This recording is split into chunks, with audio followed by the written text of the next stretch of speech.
تین چیزیں انسان کو کھینچتی ہیں. ایک تو ہے بیوٹی، دوسری ہے کوالٹی، اور تیسری ہے ریالٹی. میں نے پانچوں بر اعظم 5 big continent of the world, پانچوں میں گیا ہوں، فجی سے لے کے امریکہ تک. یا تو آدمی کو میں نے بیوٹی کے پیچھے بھاگتے دیکھا، یا کوالٹی، یا کچھ لوگ ایسے ملے جنہیں ریالٹی. بیوٹی امپورٹنٹ ہے لیکن ٹیمپوریری ہے.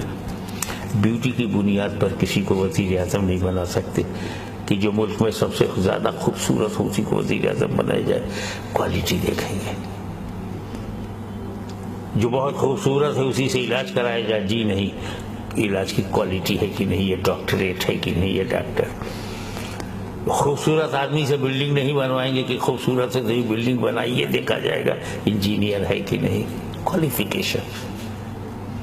لیکن کوالٹی بھی ٹیمپوریری ہوتی ہے جب تک دماغ کام کر رہا ہے کہ کوالٹی ہے، اور دماغ نے ساتھ چھوڑ دیا کوالٹی ختم ہے. مگر ریالٹی کبھی ختم نہیں ہوتی. بیوٹی ختم ہو جاتی ہے، کوالٹی ختم ہو جاتی ہے، ریالٹی کبھی ختم نہیں ہوتی. اگر ہم یہ جان جائیں کہ ہماری ریالٹی کیا ہے، ہمارا ٹینشن ہی ختم ہو جائے گا. ارے بھائی، ریالٹی یہی تو ہے کہ ہم اپنی مرضی سے دنیا میں آئے نہیں ہیں. ریالٹی یہی تو ہے کہ ہم اپنی مرضی سے مریں گے نہیں. تو اپنی مرضی سے آئے نہیں، اپنی مرضی سے مریں گے نہیں، تو ان بٹوین اپنی مرضی سے جئیں گے کیسے؟ اب جب اللہ کی مرضی سے پیدا ہوئے ہیں اور اللہ کی مرضی سے مرنا ہے تو اللہ کی مرضی سے جینا ہے. اگر ریالٹی کو آدمی اپنے دل و دماغ میں بسا لے کہ جو رب دے دے لے لو، جو رب دیتا جائے لیتے جاؤ، سکھ ہو یا دکھ ہو، سکھ ہو یا دکھ ہو، جب رب کی مرضی سے ہمیں مل رہا ہے اور ہم اس کی مرضی کے پابند ہیں، غلام ہیں، بندے ہیں، تو میں یہ سمجھتا ہوں کہ ایکسپٹنس کی وہ قوت آپ کے اندر پیدا ہوگی، تسلیم و رضا کی، کہ پھر آپ کو درد سے درد تو ہوگا،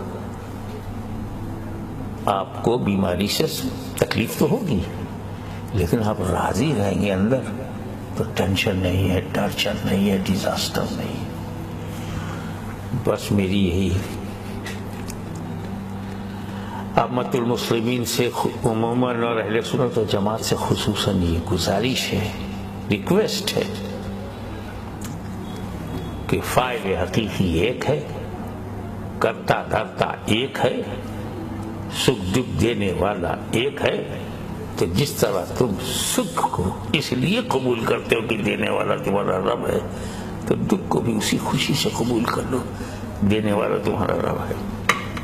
جس دن یہ ایکسپٹنس پیدا ہو گئی اس دن درد نہیں. جیسے کہ عورت اپنے اندر یہ تسلیم و رضا کا رنگ پیدا کرتی ہے، مجھے ماں بننا ہے، مجھے ماں بننا ہے، تو ماں بننے کے دوران اس سے تکلیف، اس کو جو درد اور پیدائش کے وقت جو لیبر پین، حتیٰ کہ کچھ عورتیں اسی میں مر جاتی ہیں، زندگی کا خطرہ مول لینے کو تیار ہیں، اس لیے کہ انہیں پتا ہے کہ اس درد کا انعام بہت بڑا ہے. ہر تکلیف کے پیچھے اللہ کا چھپا ہوا انعام ہے.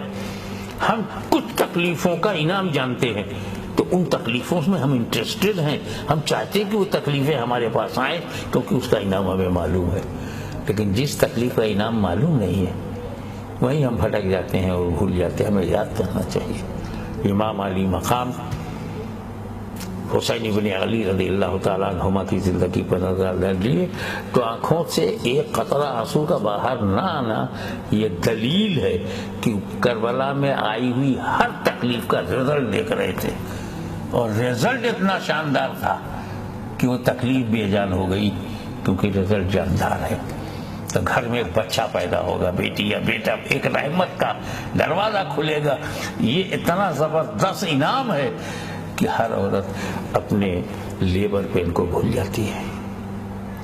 تو کوشش کرو کہ رب پر اتنا بھروسہ آ جائے کہ اس کی ہر تکلیف ہماری بھلائی کے لیے ہے. وآخر دعوانا الحمدللہ.